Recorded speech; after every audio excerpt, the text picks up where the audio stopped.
शुरू करिए sir. Good morning, नमस्कार। मैं Arvind Kumar Mishra from city girls college. आज हम आपसे डिस्कस करेंगे BBA fifth semester taxation law में chapter income from salary. Taxation law is direct tax, income tax is a direct tax which is imposed by central government. And in India, first income tax was imposed 1960, and the taxable income of individual is arrived after deducting of section 80 from gross total income. And fourth point, slab system. Income tax is imposed on slab system. Then SSC, any person who is liable to pay income tax, penalty, interest and any other dues of his annual income called SSC. Assessment year is that year in which tax on income relating to previous year is determined to previous and paid 1st April to 31st March. 1st April to 31st March called assessment year. Then previous year, the period of maximum 12 months, which end on 31st March, immediately processing assessment is called previous year. अब हम आपको discuss करेंगे आपसे numerical part, income from salary में numerical में सबसे पहले आपको ध्यान रखना है कि हमें प्रेजेंटेशन पे ध्यान रखना है और वर्किंग नोट पे स्पेशल आपको इस पे शो करना है जिससे कि आपके मार्क्स न कटे। क्वेश्चन देखिए दिया हुआ है, mister x is employed in a company at rupees 50,000 per month. He is a member of recognized provident fund to which he and his employer contributes 15% of his salary. During the year, he was given credit of rupees 12,000 as interest on the provident fund balance of rupees 1 lakh. Calculate the taxable amount of annual creation to be included in his income under his salary. ये question आपका है, इसको question को क्या solve करना है, इसमें आपको टैक्सेबल सैलरी निकालनी है। कंप्यूटेशन ऑफ, सबसे पहले आप ब्लैक पेन से ऊपर हेडिंग डालेंगे, आप क्या बना रहे हैं, computation of taxable salary for the assessment year 2020-21। उसके बाद कॉलम आप बनाएंगे, कॉलम में आपका सबसे पहला कॉलम क्या होगा, पर्टिकुलर, दूसरा अमाउंट में ये रुपीस का साइन आपको बनाना कंपल्सरी है, इसी को बोलते हैं प्रेजेंटेशन। रुपीस का साइन आप लोग बनाएंगे। इसके बाद क्वेश्चन आपका स्टार्ट होता है इनकम फ्रॉम सैलरी। तो देखिए यहाँ पर क्वेश्चन में दिया हुआ है, mister x employed in a company at rupees 50,000 per month. 50,000 per month उसको सैलरी मिलती है एम्प्लॉय को, मिस्टर एक्स को। तो पूरा एनुअल यानी साल में उसको कितनी सैलरी मिलेगी, तो देखिए एनुअल सैलरी रुपीज 50,000 इंटू 12, तो टोटल आपका कितनी सैलरी होगी उसकी 1,80,000। 15,000, यदि 15,000 मल्टीप्लाई बाई 12 से मल्टीप्लाई कर देंगे तो आपका 1,80,000 ये उसकी मिस्टर एक्स की टोटल सैलरी हो गई। ये आप यहाँ पर अंदर बॉक्स में इसको लिख देंगे। उसके बाद फर्स्ट पॉइंट आपका आता है कि देखिए he and his employer contribute 15% of his salary recognized provident fund में वो कितना कंट्रीब्यूट करता है 15%। और जबकि हमारा रूल क्या है कि इसमें जो 12% ऑफ सैलरी हम निकालते हैं इसमें, लेकिन यहां पर क्या है 15% दिया हुआ है तो excess of employer contribution to provident fund over 12%। Total आप देखेंगे यहां पर जो दिया हुआ है जो रिकॉग्नाइज्ड मेंबर है, he is a member of recognised provident fund to which he and his employer contributes 15% और कंट्रीब्यूट कितना करना चाहिए 12%। तो यहाँ पर एक्सेस हमको निकालना है, जो एक्सेस कितना है तो ये देखिए हमने यहाँ पर वर्किंग नोट शो किया है। वर्किंग नोट में excess of employers contribution to provident fund over 12% of salary. तो टोटल आपका क्वेश्चन में कितना दिया है परसेंटेज 15%, और आपके अकॉर्डिंग टू रूल कितना होना चाहिए 12%। तो एक्सेस कितना है, एक्सेस में 15% माइनस 12% इज इक्वल टू 3%। ये 3% आपका एक्सेस हो गया। इसको हमें कैलकुलेट करना है टोटल सैलरी पर। टोटल अमाउंट ऑफ सैलरी कितना है आपका 1,80,000।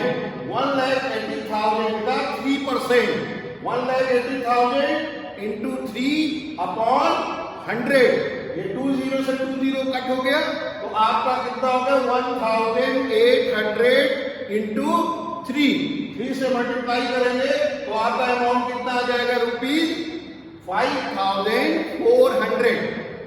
ये अमाउंट आ गया 5,400।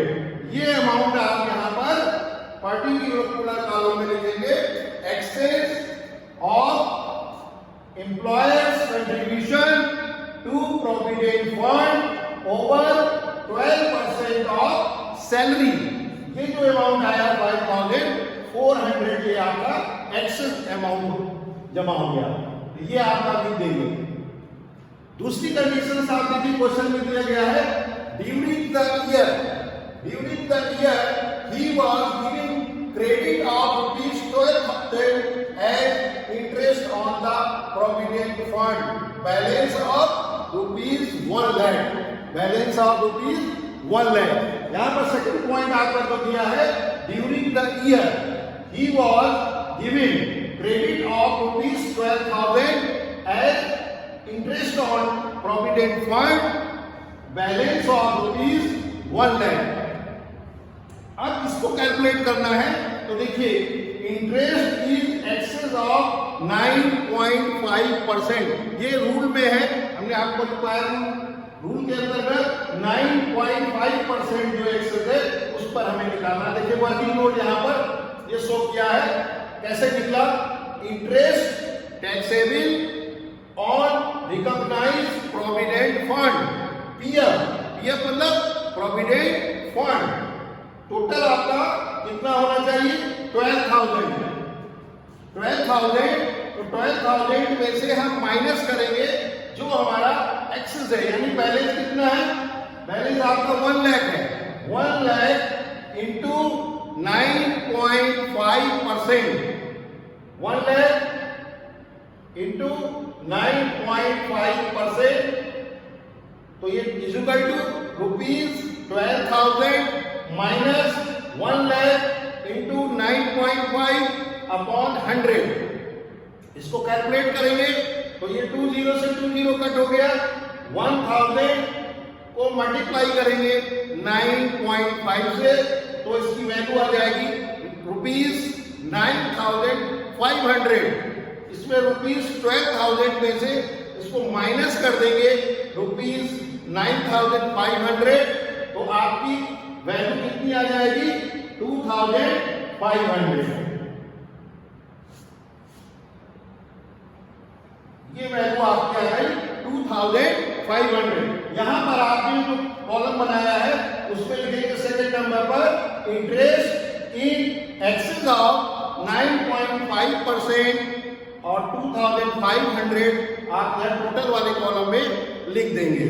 इसके बाद आप इन दोनों को टोटल करेंगे 5400 प्लस 2500, इसको टोटल करेंगे तो आपका आ जाएगा 7900।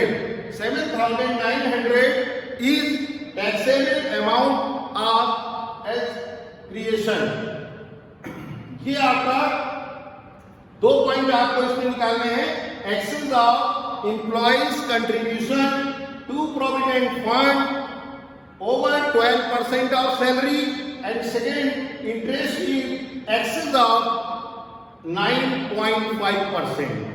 ये आपका इस तरीके से इसको करना है और ये वर्किंग नोट आपको मेंशन करना है कि ये वैल्यू कहां से आई, 5400 कैसे आया, ये 5400 कहां से आया, कैसे आया, तो ये वर्किंग नोट के माध्यम से आपने यहाँ पर मेंशन करना है आपको कि किस तरीके से निकाला हमने कि excess of employer contribution to provident fund over 12% of salary, 15% given in question में दिया गया है, माइनस कर देंगे 12%, जो रूल के हिसाब से उसमें निश्चित है कि 12% निकालना था, तो इसमें हमारा एक्सेस 3% आपका ये आ गया 3%।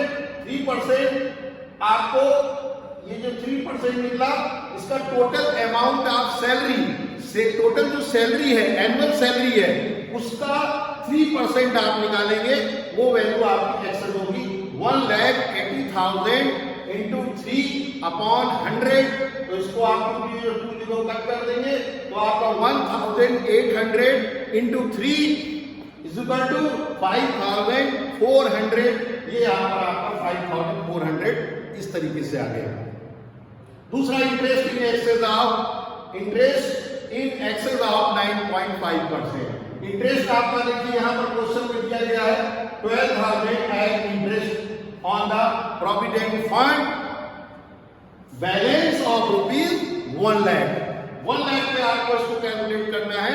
तो देखिए टोटल ये working note, second working note देखिए, interest taxable on recognised provident fund PF, यानी 12,000 में से आपको माइनस करना है जो जाना है, तो 1 लाख इंटू 9.5%, 9.5% यानी 1 लाख इंटू 9.5 अपॉन 100।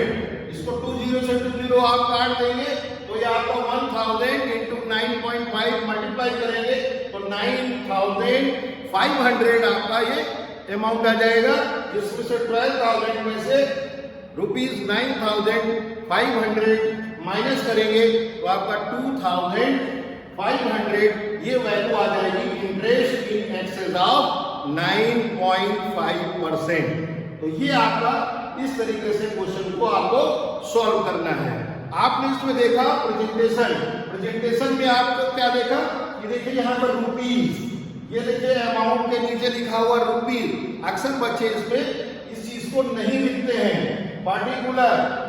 अब यहाँ पर जो आप हेडिंग डालेंगे वो ब्लैक पेन से ऊपर डालेंगे, completion of taxable salary for the assessment year 2020 and 21। ये हेडिंग डालना जरूरी है, इसके मार्क्स पड़ जाते हैं अगर आप इसको नहीं लिखेंगे। अगर आप क्या चीज बना रहे हैं ये ऊपर लिखना कंपल्सरी है। इसके बाद आप इसको सॉल्व करेंगे।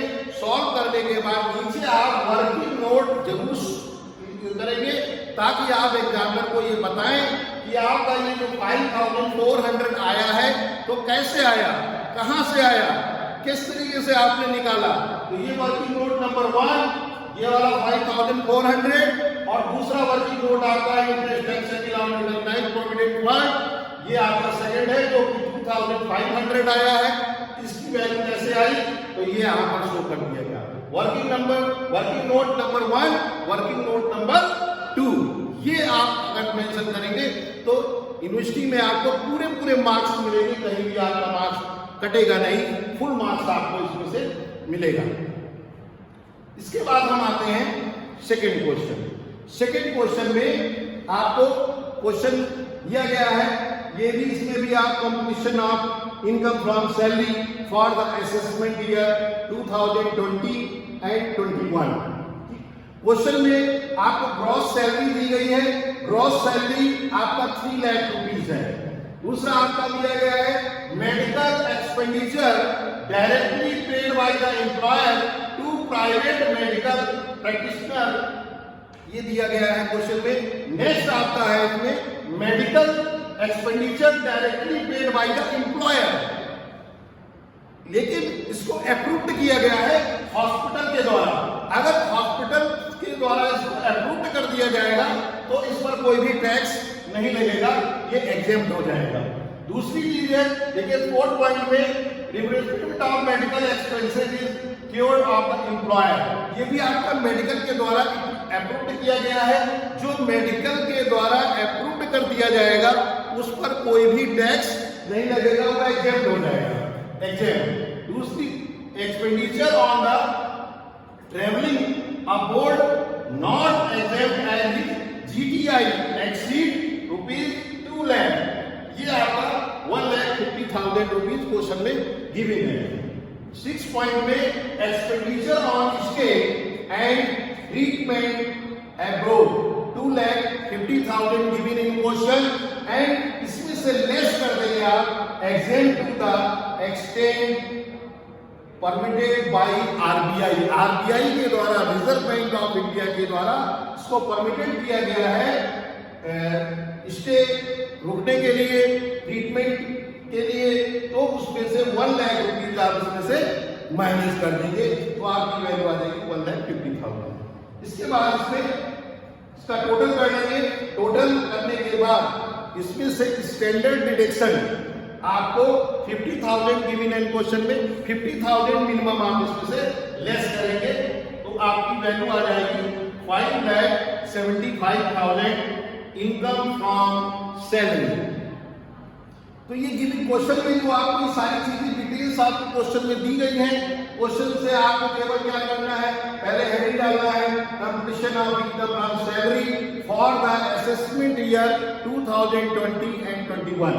फिर आपको सबसे पहले क्या लिखना है, क्वेश्चन में गिवन है gross salary, gross salary 3 lakh, ये आप यहाँ पर अमाउंट वाले कॉलम में लिख देंगे।